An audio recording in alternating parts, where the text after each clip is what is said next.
இந்த ஏஎல்சிக்கே தெரியும் எந்த குறைனாலும் கார்மேல நான் தான் கேட்பேன். ஆனால் இந்த சபையில் என்னை வெளியே போடான்றாங்க. செக்ரட்டரி என்னை வெளியே போடான்னு சொன்னான். அவனுக்கு எவ்வளோ நெஞ்சாக இருக்கும். எனக்கு கோவம் வச்சு சார். சர்ச்சு சார், அது கார்மேல் சபை வந்து கார்மேல் ஆலயம் சாதாரண ஆலயம் கிடையாது.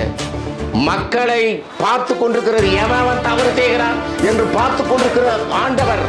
அந்த ஆலயத்தில் தவறாகவே பேசாமல் அமைதியாக வெளியே வந்துட்டேன் சார். நான் அமைதியாக வந்துட்டேன்.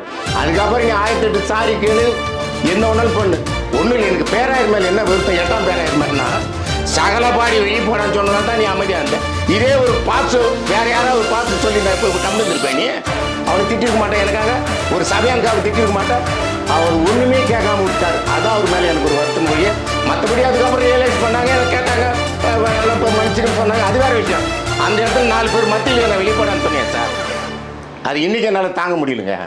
4 பேர் என்னை மதிப்பானா சார். அங்கே ஒரு மூப்பர் சார், ஒரு சபை உறுப்பினர், நான் ஒரு ஜிஎம் மெம்பர், என்னை வெளியே போனான்னு காரணம் இல்லாமல் சொல்கிறேன். நான் என் வீட்டு பிள்ளைங்களுக்கு வேலை கப்பிட்டேன் போய் எதுவுமே கேட்க மாட்டேன். நான் ஏன் கேட்க போகிறேன்? இப்படிப்பட்ட சூழ்நிலை தான் சார் இருக்குது. மக்களே, சபை மக்களே, நீங்கள் தெரிஞ்சுங்க. இதெல்லாம் உங்களுக்கு தெரியாது. இதெல்லாம் வெஸ்ட்டில் நடந்தது 4-5 மாதம் ஆகிடுது.